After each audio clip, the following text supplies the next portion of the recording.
Just wanted to do a quick intro tonight to talk about Bell Let's Talk, and hope that everybody's tweeting and watching the video, and that if you need somebody to talk to, there's lots of people out there. Such an important day and an important cause that should be really followed year-round. And great to see all the tweets and everything happening. I just wanted to make sure that there's some awareness and you're out there tweeting and making sure that this is something at the forefront. Also, make sure it doesn't just stop today. Keep it in mind, and remember, there's always somebody out there that's willing to listen. Thank you, and enjoy the show. We've got AJ Haefele from BSN Denver. It was a great podcast today with him, and hope you enjoy it.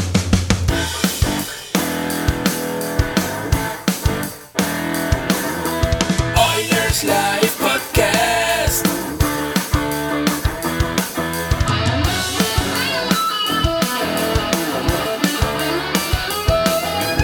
Oilers Live podcast.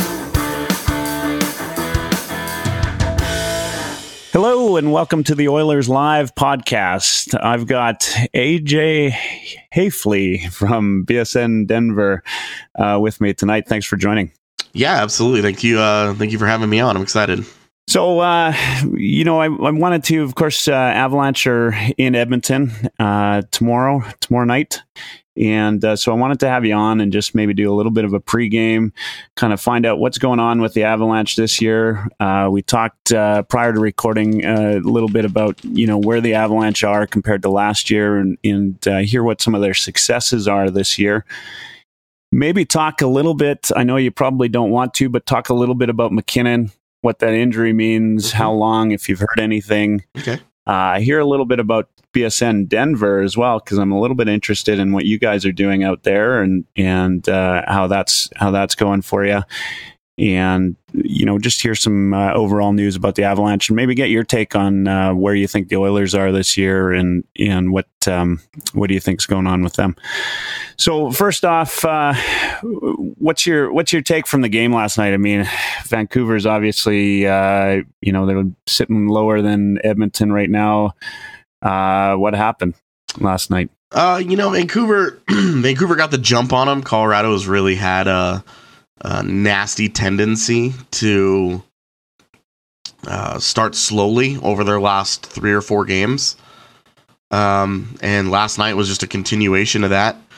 And, they really, they came out really sluggishly, and a couple of high profile mistakes. Tyson Barrie pinched in and completely lost his mind and track of what was going on the ice, and it led to a breakaway that led to the first goal. John Bernier was apparently completely unprepared for a shot from Michael Del Zotto from the point, and let in just a Charmin soft goal that no NHL goaltender should really give up. No screen, weak wrist shot. He should have punched that thing away with his blocker easily and been done with it, and it gets by him, and next thing you know, it's 2-0. And it's interesting because if you look at some of the analytics in it, some of the shot metrics, the Avalanche were actually doing okay, and they were skating and kind of doing some of the things they needed to be doing, but making the big mistake, which is kind of hearkening back to what they were last season, where making the big mistake would consistently unravel everything else that they did. And last night was kind of like that. And then the second period, they came out, they got a little bit of puck luck, got 3 goals. They got 2 goals. McKinnon got hurt. They scored the third goal immediately after he went to the locker room, and nobody knew what was going on.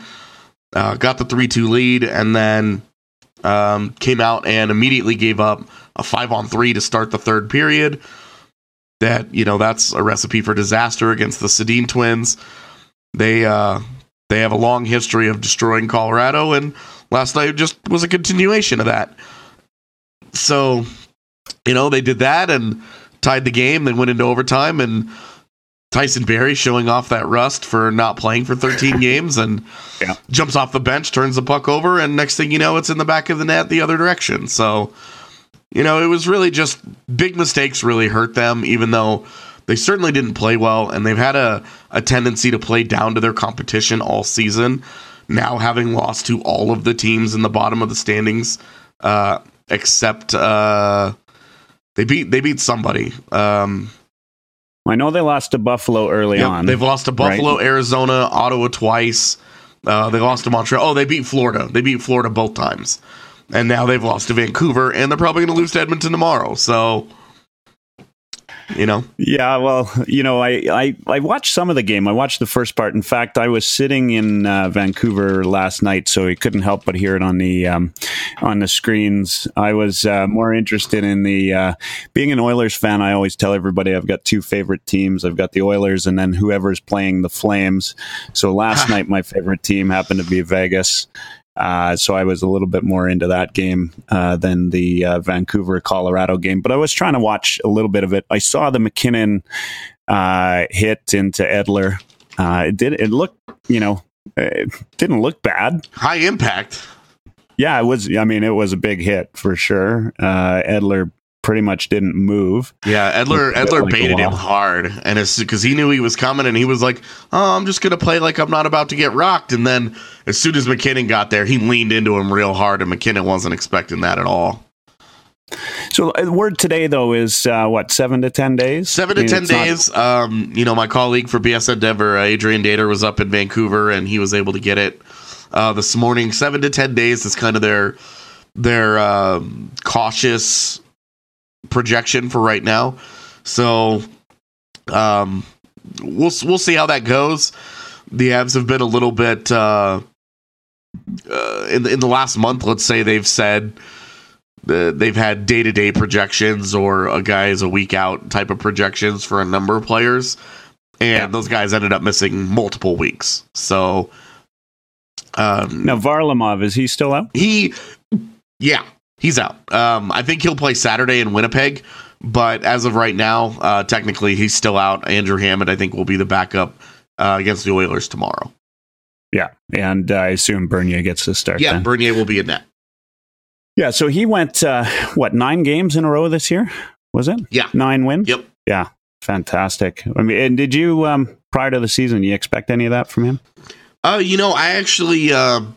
I was one of the people who really thought Bernier should have been their top target in the offseason because he's a guy that, a high-level backup, low-level starter kind of tweener in his career so far, where he's had a little bit of success, but he hasn't shown consistent success to stay a starter. But I think he's got the talent, and, he needs a good defense in front of him, and he's got an okay Colorado defense in front of him right now. Mm-hmm. And I'm not surprised by the success. I'm mostly surprised by the consistency in that last night was the first game in, I think, 12 appearances that Bernier did not have a 900 save percentage or better in the game. And, that's what I didn't expect. I expected him to be like a 915-ish type goaltender this season. So for him to sit at 917 right now, I can't say I'm terribly surprised, but for him to have the streak that he did, where he was every night it was a shutout, or it was a 964, a 971, a 944 save percentage, where he was just gobbling up pucks left and right. That I didn't expect. Now you're obviously watching every single game. What, was it Bernier? Was it defense? A little bit of a mixture of both. What got them through that? I mean, they're really on a tear right now, right? They were. Yeah, fair enough. Yeah, you win 10 in a row and then you lose the next 3 straight. It's hard to feel great about it anymore. Yeah, it's amazing what a week changes, right? Yeah, well, then talking about season to season, we can get into that later. But yeah, for sure. Let me tell you, the soul-sucking experience that was last year. Yeah, no doubt. Well, we're going through it again this year, but we're a little bit used to it up here in Edmonton. So, so I mean, a little bit of both, probably. You said defense. Obviously, defense. I'm kind of surprised. I mean, defense was supposed to be one of the areas where kind of everybody was unsure about the Avalanche this year, right? And what would happen. Of course, Eric Johnson how was he going to play? And there were a few question marks, right? Yeah. I mean, they went to Eric Johnson before the season and they said, hey, you're our guy. And we knew that was coming. We knew that they were going to turn to him to be the horse. And you've got Tyson Barrie, who's been one of the top 15 or so guys over the last 4 seasons in point production from the blue line. If you're able to start off a defense with those 2 guys, all you have to do is kind of build from there, right? It's something. Yeah. And, EJ is not a top tier number 1 defenseman in the NHL, but I would put him in the middle of the pack. He's solid. The thing with Eric Johnson that frustrates you is that you're always left wanting more, because this is a guy at 6'5" and 230 pounds. He can hit. He can skate like the wind. He's got great hands. He's got a great shot, but he doesn't produce. He doesn't produce. Yeah, and he's a right-hander, right? And he's right-handed. Yeah. Hello, this is your ideal right here. It's not hard to figure out why he went first overall. Yeah. And he's good. I mean, he is really, really good in his own right. And I don't think he gets the credit for that now. I think he's gotten the reputation of he's the bust, and that's it. But he is legitimately very good. He just doesn't put the offense up that you would really want from a guy who has the talent that he does. He's like a 25 to 30 point guy, really. And he's got 22 this year, so he's ahead of that pace quite a bit. But historically, that's kind of who he is. And Tyson Barrie is good, but he really struggles in his own end. He's very inconsistent with his play defensively. And then you have Nikita Zadorov, who the Avs traded, they got him in the Ryan O'Reilly deal a couple years back. And they've just kind of been waiting. And this year, he's really had a big breakthrough. The offense has started to show up just enough, because it was non-existent last year. But it's shown up a little bit this year, and defensively, he's really taken huge strides in his game. And big physical monster. The guy will hit you into next week. And, we've really seen him embrace over the last 2 months that physical play style. He's really become one of the league leaders in hits. And he's really started to lock it down defensively. He's become a lot more effective. He's understanding his gap control a lot better. And really his preparation and speaking with him and getting to know him a little bit off the ice, his approach to the game has matured a ton. He's no longer just that big goofy guy that shows up to the rink and, whatever happens, happens. But he takes it seriously. He watches a lot more video. He talks with the coaches. He does a lot more studying of individual opponents, upcoming opponents, and in getting a consistent role next to Eric Johnson on the top pairing. He's going out every night and he's playing against top offensive lines from the other teams. He's able to put that preparation in a little bit better because he's a lot more comfortable with what's being asked of him. So and he might even be one of the most sort of underrated young guys in the league right now. I would say absolutely. He absolutely is one of those guys that's flying way under the radar because, again, kind of like Eric Johnson, everybody kind of gave up on him right away when it didn't happen immediately. Yeah. And it's been interesting to kind of watch him develop. And then, they got Sam Girard as part of the windfall of the Matt Duchene trade, and Sam Girard has been a legitimate revelation. I think when you guys watch him tomorrow, Oilers fans are going to be honestly pretty jealous that the Avs have that guy because he's very small. Like, I think he's listed at probably 5'10 or 5'11, but having stood next to him in person, it's probably closer to 5'8. And really? And he's 170 pounds legit. Like, that is a tiny man for a pro athlete. And he is insanely effective at that size. He understands how to play being small.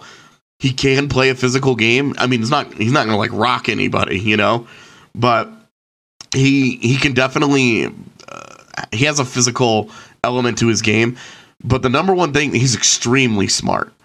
his intelligence drives the vast majority of his success, and he's a phenomenal skater. And in today's NHL, we're seeing that shift towards, smaller guys that move really well and are great with a stick, and they move the puck the other direction. And so you've got those four guys that they've kind of that can kind of build around for the future. But they also picked up Patrick Nemeth on waivers from Dallas at the start of the season, and he's become their top PK defenseman and a real stay-at-home physical presence on the back end. Now, I'm of the opinion that he low-key kind of sucks. I don't think he's very good, but we live in a world where NHL coaches love Patrick Nemeth types. Patrick Nemeth, Chris Russell kind of guys. Guys that block a ton of shots, that will hit a guy, and maybe will chip in offensively if they feel like it on that given night. So big difference, right? Is Nemeth gets under $1 million, and Russell's getting over $4 million? Yeah, Nemeth is still in his cheap RFA days. So yeah. I think he's making $925 this year, something like that. So yeah. Obviously, not quite the same as Chris Russell, where he's got the security of a lifetime up there, but Nemeth kind of plays a similar role in terms of how he plays and his role as kind of whipping boy for Avalanche observers, because he's just not very good, but he can be. Like, there are nights where he's really effective, and you kind of shake it off, and you're like, oh, okay, this makes sense. And then, guys like Mark Barberio, Anton Lindholm, these are bottom pairing defensemen that the big difference for Colorado this year is they don't have 3 or 4 guys who are bottom pairing caliber players playing big minutes for them, but would not be in the NHL on any other team.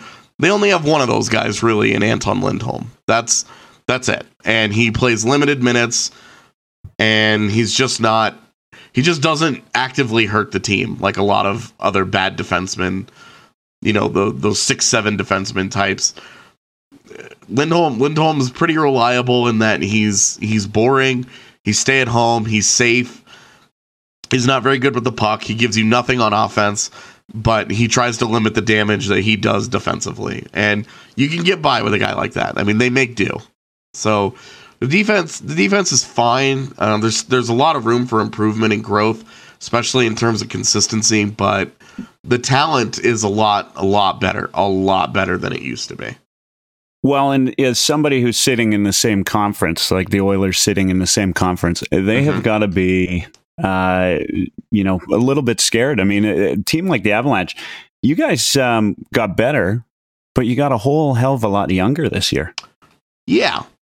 So, like, good core, really. Yeah, and I mean, if we just look defensively, last season's opening night lineup had Francois Beauchemin, Fedor Tutin, and Patrick Wierkosh and Eric Jelena on it.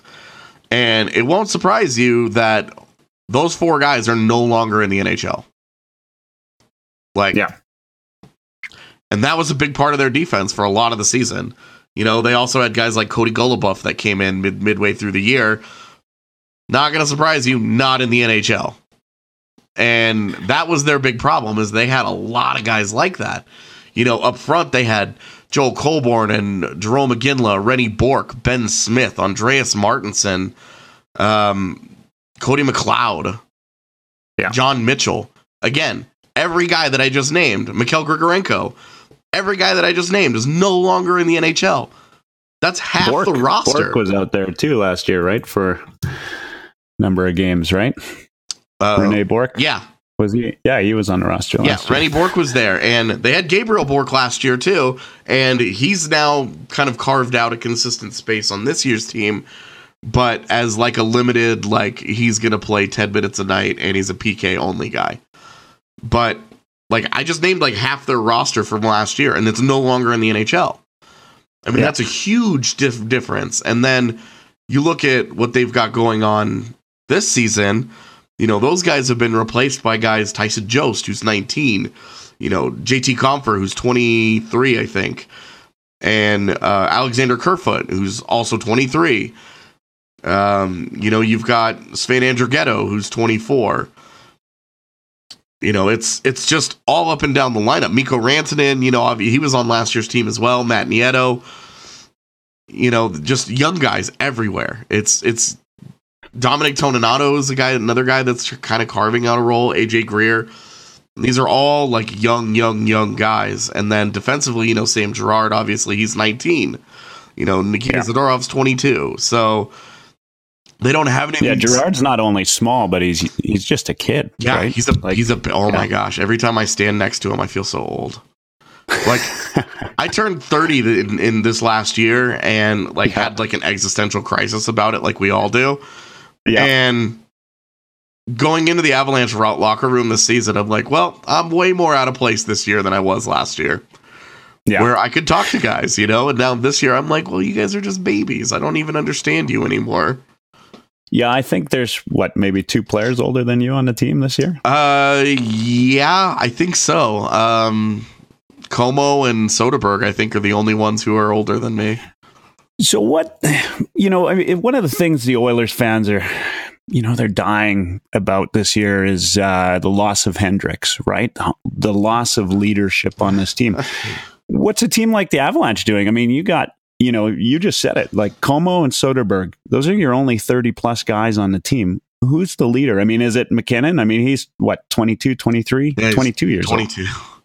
Yeah, is he the guy? It's crazy to think that he's 22 and this is his 5th season in the NHL. Yeah, that in itself is it's crazy. But he just doesn't guy age. Leading the team? He in a way that he is. Yeah, his real breakout though was getting out from underneath the boot of Matt Duchene's oppressive personality. Oh yeah, and Matt Duchene's not a bad guy, so I don't want people who are listening to this to think I'm painting him like that, but he had a certain presence about him in the locker room, and there was a respect there.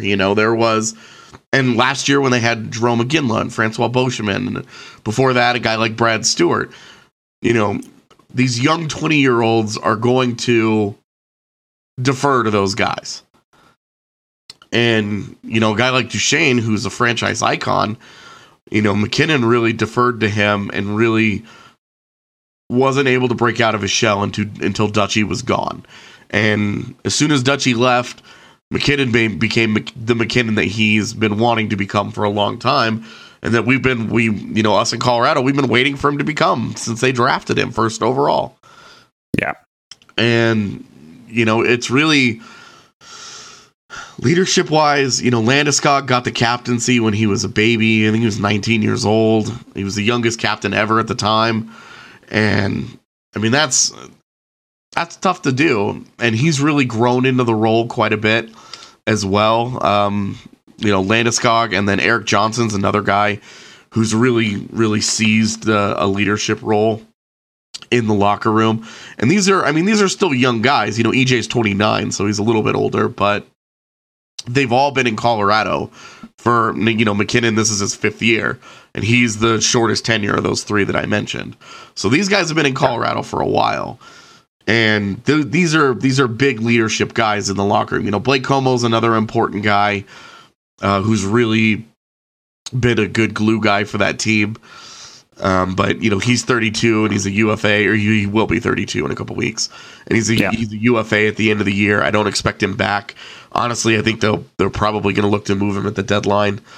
But leadership wise, they're not missing a guy like Matt Hendricks, because what they said is, this is a young team and we're turning over the reins to all the young guys. And they just got rid of everybody else. I mean, there wasn't even an older guy for them to hold on to that was realistic. They just got rid of everybody. Yeah. And, they went out and they got an older guy like Colin Wilson, who's 27 years old, 28 now. Yeah, he just turned 28. So, and he's been in the NHL for 9 years. They went out and they got some guys in their mid to late 20s, but who have been around for a while, who have seen a lot of things. Matt Nieto's 25, and he's played in a Stanley Cup final, and he's been in the league for 6 years. they have a lot of youth, but they got a lot of experience built into that youth as well.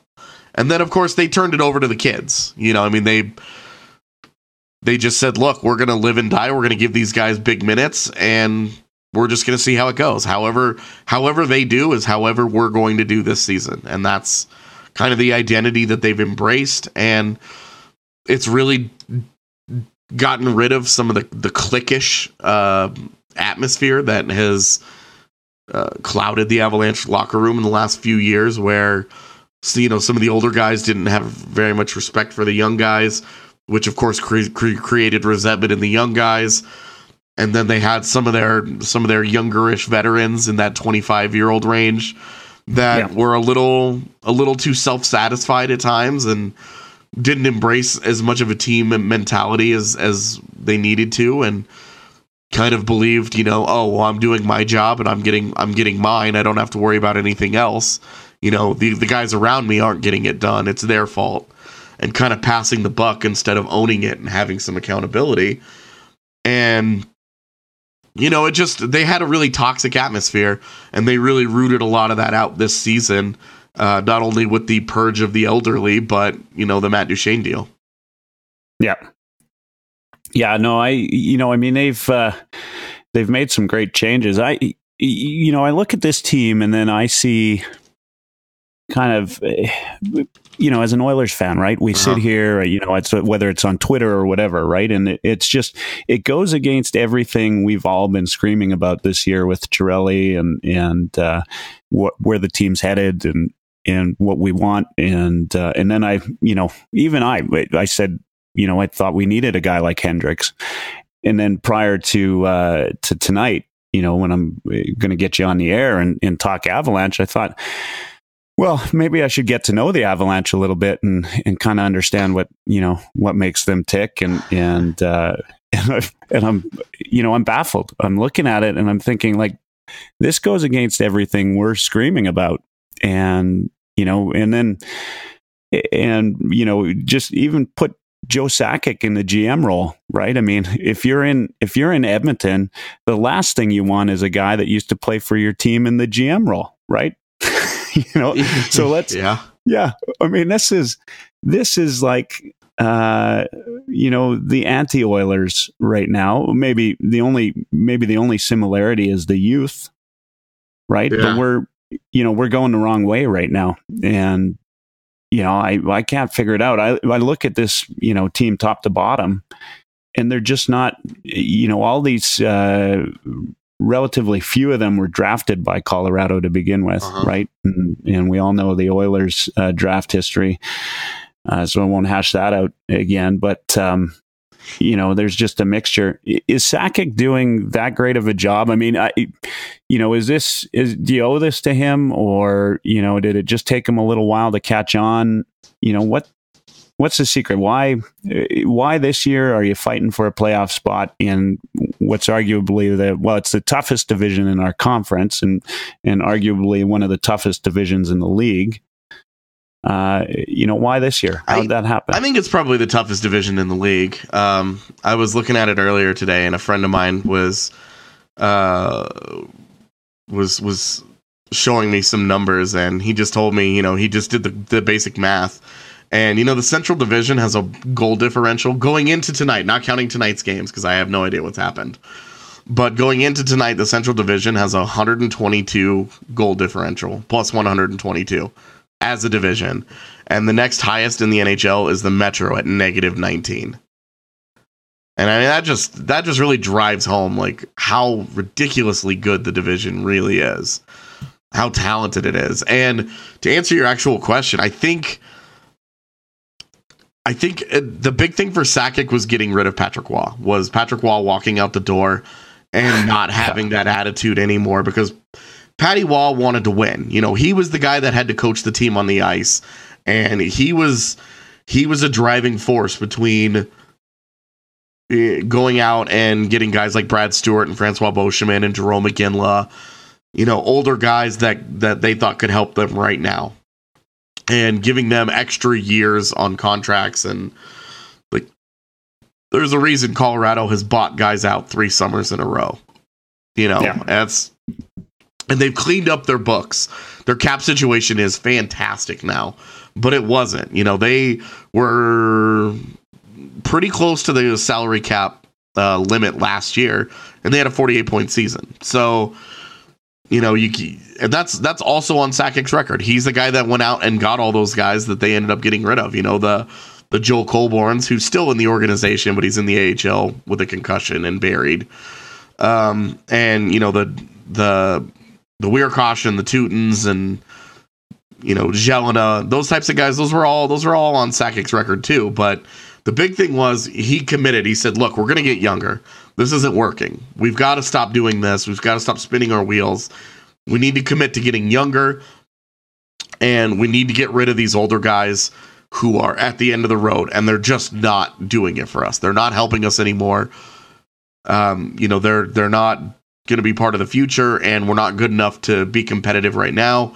So let's get out of here, right?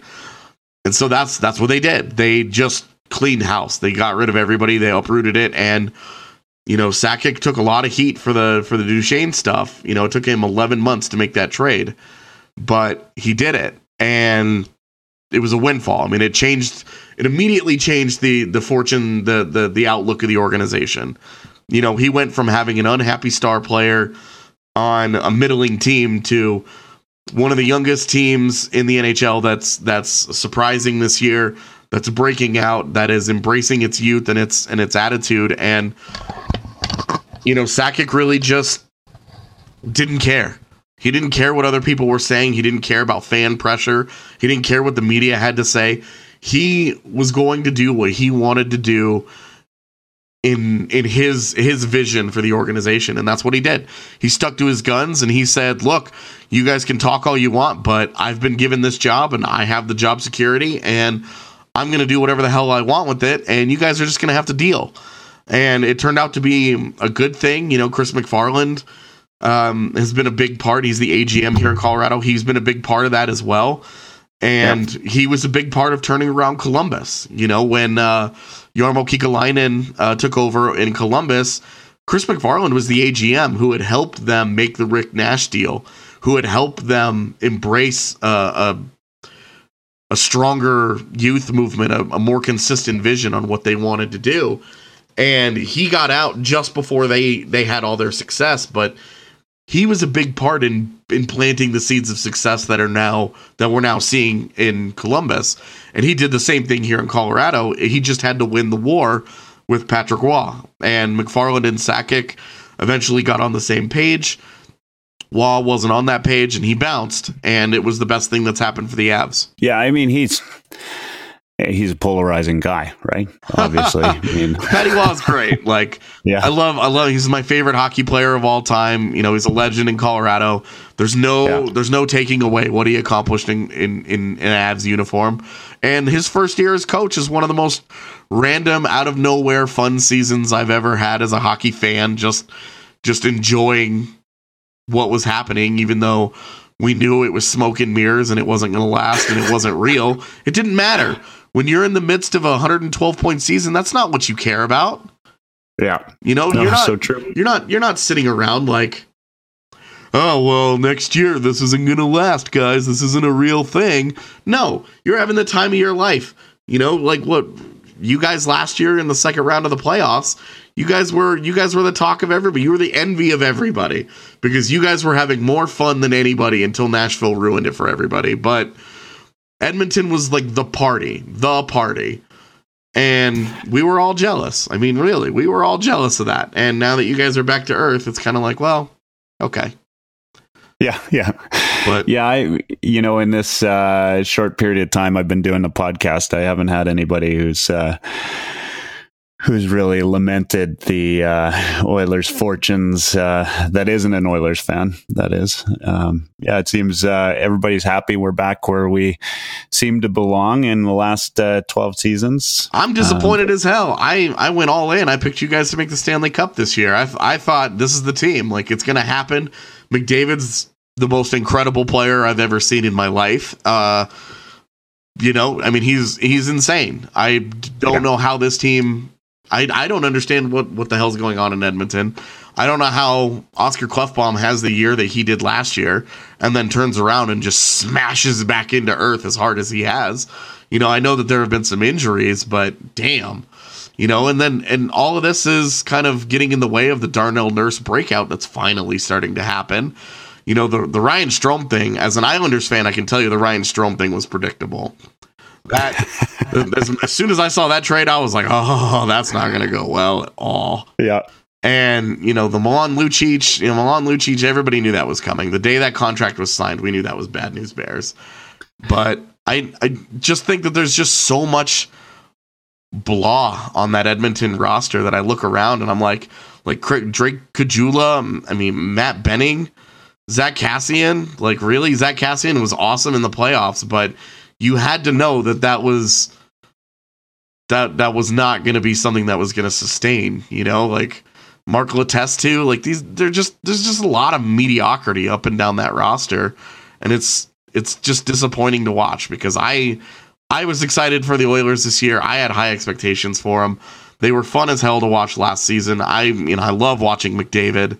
I love watching Draisaitl. And, last year I loved watching Klefbom, but Nurse, I didn't see that one coming. So that's been nice, but definitely just from the outside, it's been disappointing to watch. And now, I'm nervous as hell that they're going to get Rasmus Dahlin because nobody can stop the Oilers from winning first overall. So I've and it's been circulating the Dahlin Oilers jersey already. So we've got something to look forward to. Did you hear Talbot came out just the other day and said we're going to the playoffs? Okay. Yeah. It's cool, we're man. Looking at. I live in a place where weed is legal, so I hear crazy stuff all the time. In fact, when I listened to your podcast, it took me about 5 minutes to am I really listening to this sponsor ad? Yeah. Yeah. Our, those are the places in Colorado that like to pony up for advertising, though. So, it used to be gun safes, weed, and liquor stores were the big things that we advertised all the time. Those are the ones that we advertised a lot, and office furniture. Well, I just came back from Vancouver, and it's pretty much everywhere. In fact, I'm sure it was growing on the ledge just outside my hotel room. So. So if you're out there and you go, and I'm not sure, I need to look into it, but on Robson Street, just outside the Vancouver Art Gallery, they're sitting there selling it in, a little market of, buy your own flavored weed. And I can't, cool, man. I love it. It's not, I'm sure it's not legal yet, but, way of the world. Yeah, it's coming. It's close. And it's close to being the same thing here, and people are buying up stock like you wouldn't believe. Yeah, well, and I can tell you for just locally here. I know this isn't hockey related, but it's been an amazing boon for the local economy here. It's allowed the local it's allowed the state of Colorado to take that hundreds of millions of dollars that they've made and reinvested into education and transportation and a ton of quality of life upgrades that they've reinvested back into the state of Colorado. So, for me, I've got nothing but good things to say about it. I'm not somebody that thinks it's this horrible, evil thing. It's anything that's misused is going to be a bad thing, but that's true of everything. So, yeah, well, people have gone through prohibition and everything. So, yeah I think it's just one of those things. So for sure, that was a little bit weird listening to the podcast, getting that sponsorship took me a couple minutes. Yeah. Back to hockey talk though. I guess you're looking at the Oilers and, we haven't played yet this year, right? Yeah. So 3 times the next month or so. Yeah, I think we play again on the 18th after this, so in Denver. Yeah. And we'll talk about that too. Remind me just near the end of our show here to get your advice for fans that are going to the Pepsi Center to watch that game. And of course, Oilers fans, like to travel to see the team. I'm pretty sure I'm banned because every time I go watch the team anywhere, they seem to get blown out of the water. So, well, I've got some free tickets for you for the Avs game on the 18th here. I went down to what was it, Game 3 of the San Jose Oilers in the playoffs when they lost 8-0. The good thing is the home team, the fans are great when your team's winning 8-0. I mean, they are happy. And they were really welcoming. Yeah, I bet. Yeah. Colorado fans get a little salty about opposing fans just because they deal with it every game. Oh yeah. Do you get a lot of out of town fans for games? Colorado is an enormous transplant state, and so you get fan base. Every fan base basically has a very loud vocal minority. Unless it's the Blackhawks, then they're pretty much the majority in the arena. Oh really? Yeah. So Blackhawks are big. Any other fan bases? I mean, a lot of the them. Big Six there, like Toronto. If Toronto's in town, is that big too? Toronto was pretty big. I actually did not work that game this year. I was. I don't remember why I didn't work that game this year. But last year there was a decent handful of them. More loud than lot, but they. Pretty much every game, like Chicago and Minnesota are probably the worst ones just because Minnesota and Colorado have that. They've got serious beef going on for the last several years. And so there's a lot of added motivation for Wild fans to get in here and to get into the building and be as obnoxious as possible. But so is that the biggest rivalry for the Avs? Sure. Why not? Yeah. Yeah, I mean, it was a big thing. You know, they had the playoff series that went 7 games and was extremely contentious a couple years ago in Patty Waugh's first year. But it's been a couple years. The Avs haven't made the playoffs. They haven't really been relevant since then. And, you know, a lot of that luster has gotten lost when you don't have anything on the line.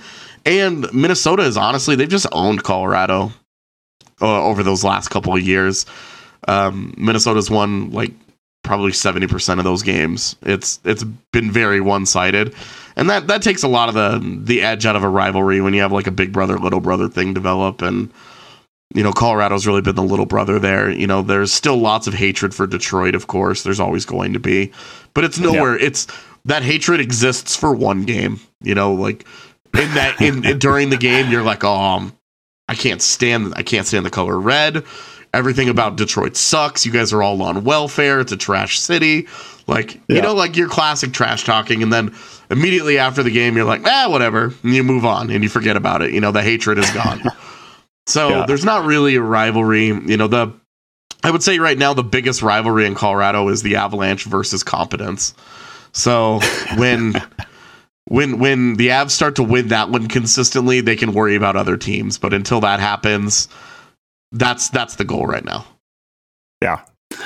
Well, I mean, they're point out. They're 7-2-1 in their last 10. Yeah.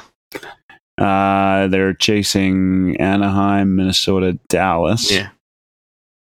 And you think they're going to make it? No. What's your feeling? I don't think that they're going to make it. No. They can't win on the road. They've only won 9 of their road games this year. And they're really being propped up by the fact that they're 18-7-1 in the Pepsi Center. So, you know, which is we're talking like upper echelon of the league in terms of their home record. Like they're very, very good at home this year, and their road record just they haven't figured out how to really even be all that competitive on the road consistently, and they can't beat bad teams. You know, like we talked about earlier in the pod, you know, they've lost to all the bottom teams in the NHL. And if they win even half of those games, they're comfortably ahead of Dallas right now. And they're knocking on the door behind St. Louis and Nashville for second and third place in the Central Division. They've done really well against good teams this season, except for Nashville and St. Louis. Those are like their 2 kryptonite teams that they just cannot beat at all. Yeah, well, Nashville is outstanding as usual. You heard the Fisher discussion today? Yeah, that he's coming back. Yeah. I find that odd myself, but I think he probably I think he planned that. Honestly, the way that it feels to me is he was probably beat up at the end of last year. He was really bad in the playoffs. He was playing hurt, but he was the captain, and so he dragged his way through it. And then he was exhausted, and he said, "You know what? I'm beat up and I'm hurt, and I need to rest." And I think he probably kept himself in really good shape throughout the year, but he wasn't taking the nightly pounding. And he's going to come back with 30 games to go, and then he's going to be there for the playoff run, and he's gonna try to have his chemo-teaminated moment that he had in Chicago. So yeah, I think it was. I'm cynical enough to believe that he sat around and was like, "This is what I had planned all along." So. Well, that doesn't sound like a hockey writer at all. Yeah, you come by it honestly. In fact, my ex-roommate, when I'm based in Calgary, my ex-roommate was one of the Flames beat writers, Vicky Hall. I don't know if you unfamiliar if you remember her, but she was there for only a couple of years, so I got a little bit of the inside scoop, and yet still decided to do a podcast about an NHL team. So yeah, well. Obviously, I didn't learn my lesson. When you're passionate about something, you're passionate about it, man. You just can't help it. Yeah, absolutely. That's how I ended up in this. I was working in hotels doing whatever, and then next thing you know, a guy started a company in Denver and said, "Hey, I'm looking for somebody to run the Avs stuff." And I was helping run Mile High Hockey at the time for SB Nation. And so he contacted me, and I was like, "Yeah, sure, whatever. I'll change my life entirely and quit my job and do this thing that I've never done before." And fast forward 3 years, and I'm having the time of my life, and our company is growing, and we just moved to a subscription model, which upset a lot of people. And it's a realistic way for us to make money, because it turns out there's only so many pot shops in Denver. So, Well, so I wanted to talk to you a bit about BSN, because I actually we've got, of course, the Athletic here in Edmonton and Calgary, and I pay to subscribe, right? Yeah, and it's worthwhile. I mean, all the good writers are there, which I'm sure you could be said about BSN Denver. We like to believe so. One-sided on that, yeah. And so it's worth it. I think, if we get any Colorado listeners on this pod, then, I'll tell you that paying, a reasonable price subscription to read and get some insight into what your team's doing and have somebody. I think, you've got one of your guys is traveling with the team right now, but to have that press pass and get some time in the locker room and get those insights, I mean, that's just not something a regular fan can get on their own. So, I think it's worth paying the subscription. So I think that's a good model. I hope you guys do well. I mean, this is, we won't get this kind of reporting if nobody pays for it. Somebody's got to pay, right? Sponsors or subscribers. Yeah, right? Absolutely. I mean, the lights don't stay on without some consistent source of revenue, and that was really why we moved to the subscription model. Is we had kind of felt like we had maxed out using the old ad revenue model, and trying to sell a model that was just outdated it's really difficult. And our subscriptions I think are pretty fairly priced. It's $5 a month if you want. It's $35 a year. It's $75 for 3 years. It's $300 for lifetime. So we feel like we've set up a pricing system that is fair and respects our users. And we do give away like breaking news, like our Nathan McKinnon 7 to 10 day story today was free for our readers. We make big features free after a certain amount of time, because we want to show people, hey, this is what we're doing. This is what you're paying for. And the Denver Post also just switched to a subscription model, and that's more competition. And I think in our defense, since we switched to subscription, I think we've upped our game. I think we've upped the quality of our content. We're really because people are paying for it. You put a lot more. You do put just naturally. You put more into it, and you care a little bit more because you're saying, "Hey, this guy only has X amount of disposable income, and he's willing to give it to us for this coverage. We have to do right by him. We have to respect that person." And that's been a big change I know for me personally. When we're giving it away for free every single day, everything that we do is just consumed for free.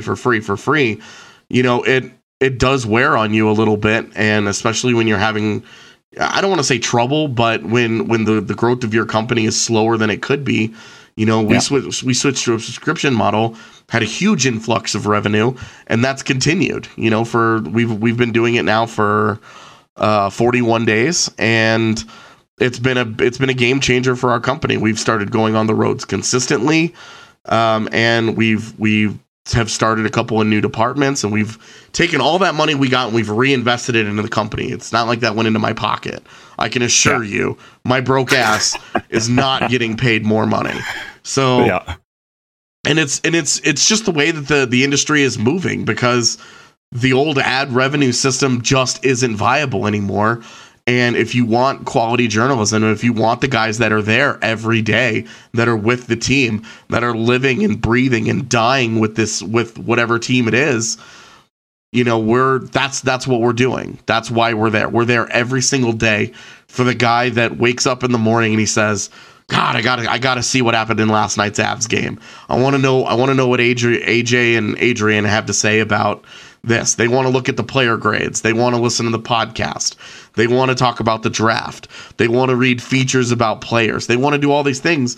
And our small staff of just a handful of people is able to deliver that. And the subscription model really just allows us to do it and to make an honest living, honestly. Like truly, that's a big part of it. We needed to be able to make a living. We needed to, in order to give the best quality coverage, and we needed to be able to go on the road consistently, and we needed to be able to have the funds to do some of the things, some of the ideas that we have, to make make our coverage better. And there's been a lot of pushback, because I don't have a background in this. There's a lot of Avs fans that look at me and don't take me seriously, and I totally understand where they're coming from. That's fine. But I've devoted my entire life to this, and all I want to do is create the best content that I can for Avalanche fans. And I love The Athletic. I think they're doing a great job, but I think that there are things that we do that I like more than what The Athletic does, and there are certainly things The Athletic does that we need to work on, that we can take from them to improve our own product. Yeah, well, you'll have your own niche, and the little bit that I've had a chance to see what you guys are putting out there is quality stuff, and the podcast, listening to that was a lot of fun. You guys got a good rapport going between the guys, and some real good personalities for sure. So it's got to be a lot of fun for you. But and I can tell you, having, as I said, I was a roommate for a hockey beat writer. I know the challenges you guys go through. The long hours. There are no days off in this job. I was actually I was talking to a friend of mine earlier today who was complaining that she has 2 days left until it's her weekend and she doesn't have to worry about work. And I was like, I can't relate anymore.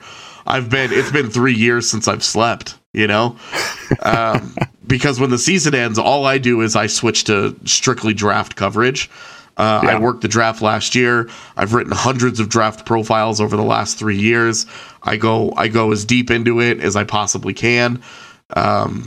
We go 3 rounds into doing profiles of players, and we go hard. I dedicate everything that I have to giving the best coverage that I can. And it is a day-to-day grind. It is an all-encompassing, this is your entire life. It's not like I spend 6 hours a day watching movies and then, I think I'll write something today. No. It's nothing like that. Everything is the Avalanche. Everything is Avalanche all the time. And for me, but just because I love hockey, it's the Avalanche, it's the Rampage, the AHL team. It's the Eagles who are in the ECHL. It's Avs prospects. It's draft prospects. It's the NHL as a whole. Every night about 8 p.m. I fire up the old computer and okay, which games am I going to watch tonight? And I usually watch games related to my fantasy team, but if I'm not watching those, I watch Western Conference games. So tell me, one of the things I've asked a lot of the people I've had on the podcast is, you must have certain references that you go to a lot. One of the references I picked up from a guy I interviewed early was rosterresource.com. I really love that one. Are there some that, strike a chord with you that are better than others? Cap friendly, those types of things. What are some of the big names that, fans can go to and get some of this information from? The three sites that I frequent the most outside of the NHL's own awful website. I use Natural Stat Trick a lot. I use Cap Friendly a lot, and I use Hockey Reference a lot, depending on what I'm using. Occasionally I'll use Corsica. Not as often, just because the site is really poorly designed and its optimization is trash, and I have a lot of problems navigating the site. But it's an amazing resource for information if you have the patience to sit through some coding issues that it has.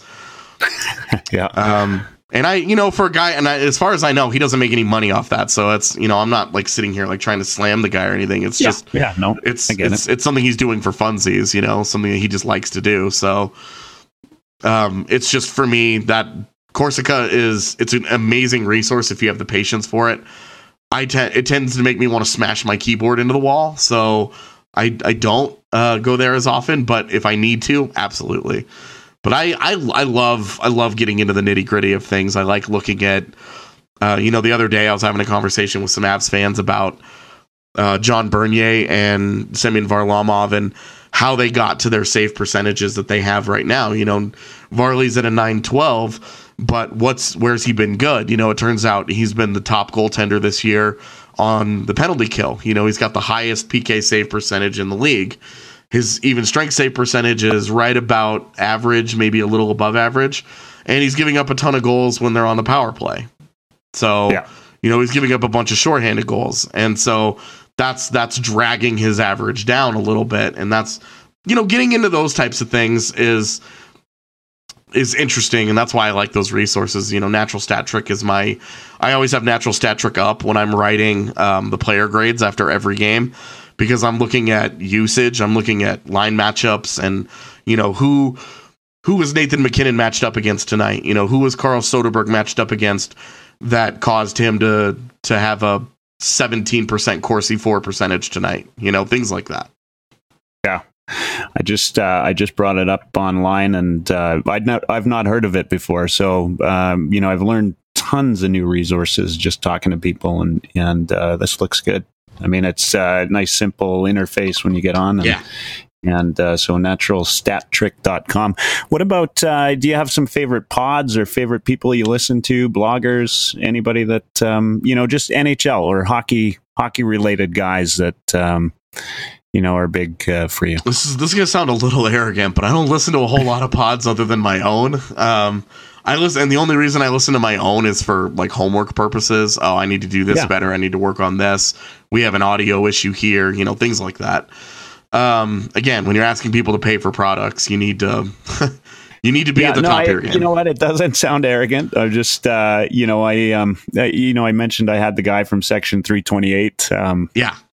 On Carolina Hurricanes podcast, and one of the neat things he said is, he was down just visiting the draft, and now the name's escaping me, but it was an NHL media personality who stopped him and said, hey, like, Mike, I've talked to you, or I've listened to you guys forever, right? And so I thought that was kind of neat, right? So there are guys that are listening and know and understand quality, and certain other people out here. I mean, in Canada, of course, if you get to know who some of the insiders are, and you listen to them a little bit more than other guys, and of course, if want some Avalanche news, I'm going to go to BSN Denver now for sure. And, and honestly, to be fair, I reached out to you. I looked at the site and I looked at a couple of others, and I enjoyed the analysis you guys gave, and I enjoyed the podcast. And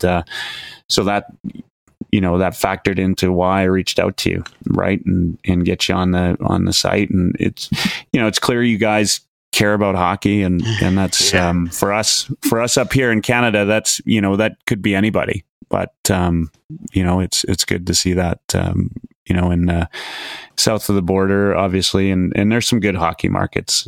Some surprise me that are good hockey markets, like going out to Dallas and talking to folks there and realizing that there's a lot of hockey fans out there. Dallas is good. I grew up in Texas, so the hockey in Texas is certainly an interesting thing. It's far more popular than I ever thought it would be. So yeah. What's so before we go and probably maybe start winding this down, but before we go tonight, two things I want to know is what's hockey like in Colorado? I mean, we talk about Dallas, and one of the neat things about hockey in Dallas is the Stars, along with Dr. Pepper, pretty much own every arena right in the area. Mm-hmm.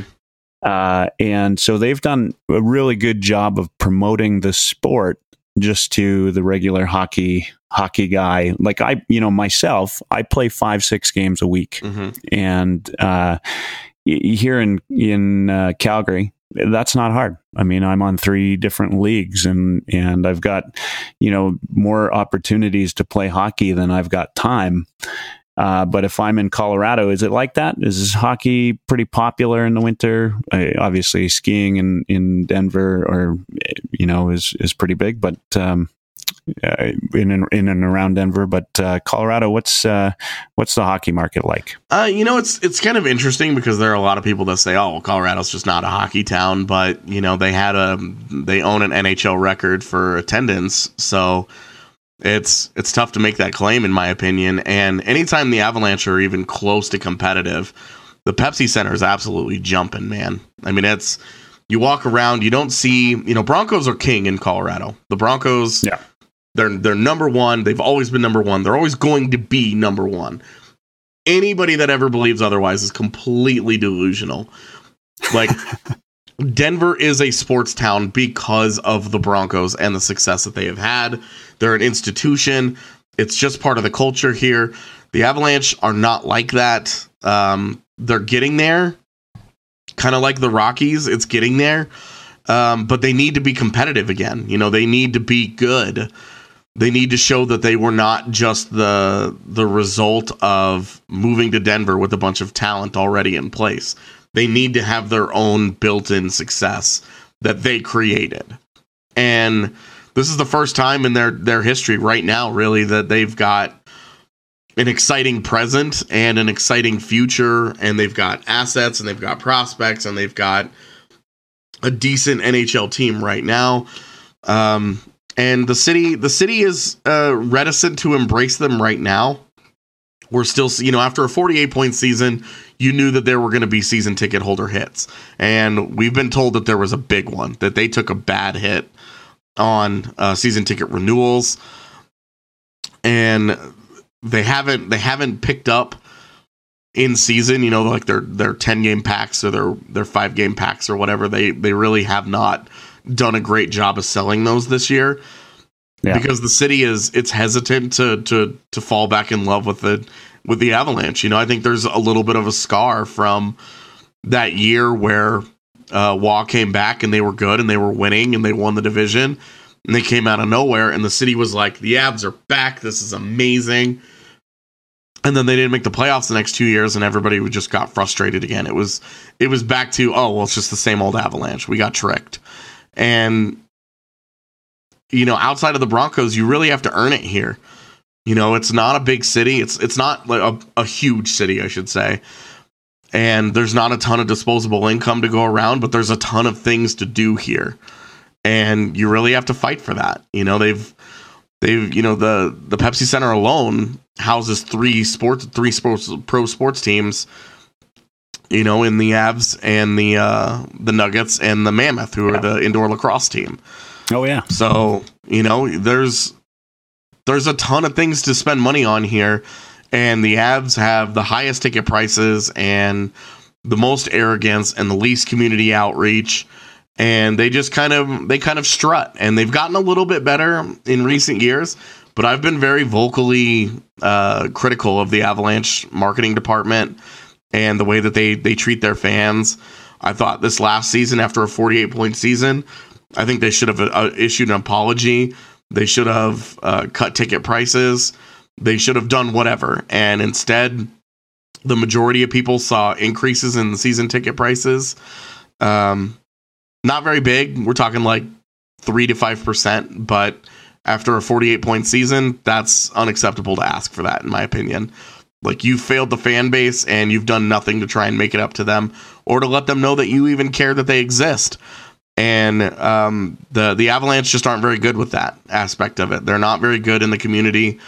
They've gotten a lot better in the last 5 to 7 years. But it's nowhere where it needs to be. To my eye, I still think it's offensive and unacceptable, and they're just too arrogant. Yeah, so I'm going to blow your mind here because Mike from Section 328, he said because they had new ownership there in Carolina. Mm-hmm.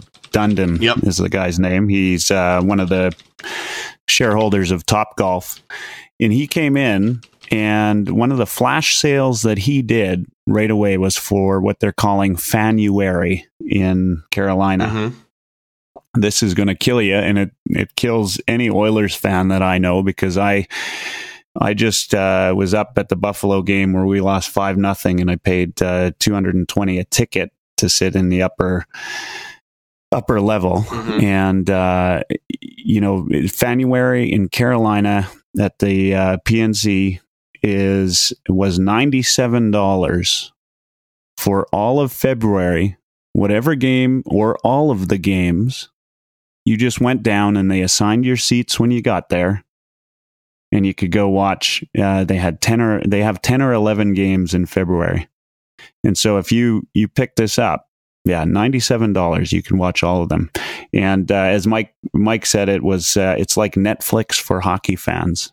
Right, you just That's awesome. Pay your subscription and go, and so they're clearly they're trying to get fans back into the stands. They're doing a lot of other things. The new ownership will do that. That's good. I wish them the best of luck there, and certainly it's good. I mean, it's good for hockey, right? I hope that what you do and the constant pressure you're putting on the Avs turn that around. I can tell you in Calgary and in Edmonton, they don't take it for granted, right? They do a lot of community outreach. Of course, this is that's our sport, right? Nobody cares about anything else here, right? So it's the Flames and it's the Oilers, and we're a bit lucky in that we have the rivalry between the two cities that we do. Got to enjoy the Flames while they're still there, man. Yeah, absolutely. Yeah. And if you've been out to the Saddle Dome, well, you know how old an arena that is. But I'm afraid to go work at the Saddle Dome. I've heard about that press box. I've been up in the press box there, and to get from one side to the other, of course, you have to walk over the scoreboard. And the scoreboard, because of the way the roof is actually hollow. Yeah. So my fear of heights isn't going to do well with that. Yeah, no, it won't. And it's a little bit rickety up there, let me tell you. Oh, boy. It's rickety everywhere. You go down into the into where the players' dressing rooms are. It's a bit of a cement jungle. It is an old rink, and nothing exemplifies that more than when you go to the Rogers Place in Edmonton, and then you come to a Saddle Dome game, and you just you kind of feel bad for the team that they got to play in that. But I think they'll get it done like any other city. We'll see. And it might be 5-6 years, but something has to happen. Right now, they've got the attendance here. So I don't know that it's necessarily as big a deal as people would make it out to be, but we'll see. We'll see. Yeah. Yeah. So one last thing, I guess, before we go is February 18th, the Oilers come for the game 2 of the series between the Avalanche and the Oilers. It's a Sunday afternoon game in Denver at the Pepsi Center. What would you suggest for Oilers fans besides the obvious obscenities that you might be calling them? But what would you suggest for them as they go to the game? What to expect? Should they arrive early? Do they tailgate? What do they do at a Colorado Avalanche game? What's the thing to do? Definitely wear an Oilers jersey and be loud, and you will not make friends in a big hurry.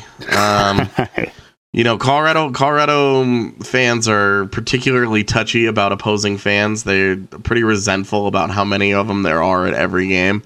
So I think it's hilarious. Mostly, having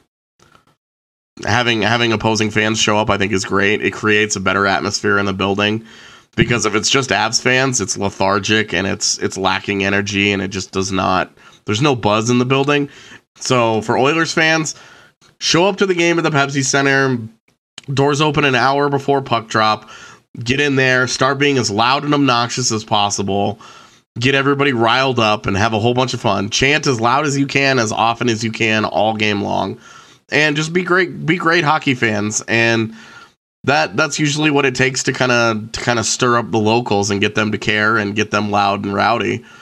So do that. It'll be a lot of fun. As far as what there is to do around the arena, the arena is located in Lodo. There's a million bars within walking distance. Brooklyn's right across the street. They've got, I think it's now called the Shock Top Lodge, but it changes all the time, so who knows? Actually built into the bottom of the arena. Go in there for pregame and postgame beers. If you hang out there long enough postgame, you can also meet some of the players every once in a while. I know opposing players especially drink in there quite a bit. There's also Club Lexus if you want more of a VIP kind of experience that just opened up. It's a super nice like restaurant VIP experience where you can get autographs with the players after the games, and it's a really like nice like upscale type eatery and bar. And but it's, as far as I know, it's pretty expensive. So that's only for those with the disposable income, I guess. And then, around the arena, there's not really any tailgating. It's never really kind of been like that here. They don't encourage it at all. I think during the last playoff run, they wouldn't even allow it before games. Oh, really? Yeah. They wouldn't allow people to show up early and tailgate all day and drink beer and get ready for the game. So it's just not that kind of atmosphere here. So if you're looking to get rowdy pregame at one of the bars near the arena, there's a bunch of them within walking distance. And don't park at the arena itself. It's like $20. Park across the street at one of the million places there is to park for $5 or $10. Yeah. All right. Well, good advice. All right. Well, thank you so much. It's AJ Haefele. He is I believe the editor for BSN Denver, if I'm not mistaken. Yeah, the whole site. You are. The whole site. And I want to, just say to anybody that's listening, it's definitely worth the subscription. If it's anything like any hockey writer subscription that I take part in, support these guys. They're, they're doing a good job. And as AJ said, I mean, they work hard daily. I know they, some of us are probably thinking, well, you're working hard doing something you love, but it's still a job, and you still got to get up every day and give up your weekends and do all that. And still have to spend a lot of time in airports and on buses and trains and watching practice and sitting around waiting for coaches, for pressers, and then writing stories that people may or may not care about. I mean, you never really know. It's a unique existence. Absolutely. And if you get a chance to listen to their podcast, a lot of fun, some good personalities on there. So thanks again. And if we can, I'd like to have you back before the next game, which is the 18th, when we meet in Denver. Yeah, and then the next game after that is 4 days later back in Edmonton. Yeah. Yeah, it's and I think that's it. Just 3 this year. I'm supposed to go on that trip, so that's the only reason I know that. Well, that's not too bad, I guess, but that's it's too bad it to be the series will be done before before the end of the season. Well, I mean, if Cam Talbot gets his way, we'll see you in the playoffs, man. That's right. That's right. Playing Vegas first round. Oh, yeah. Oh man, we didn't even talk about that. Let's save that for next time. Absolutely. All right, thanks, AJ. You have yourself a great night, and I'm cheering for the Oilers. I'm allowed to be a fan. So that's what I'm going to do, and hope we come out strong tomorrow night. All right. Well, whatever's happening, go Islanders. Thanks, AJ. Have a good one. You too. Oilers Live.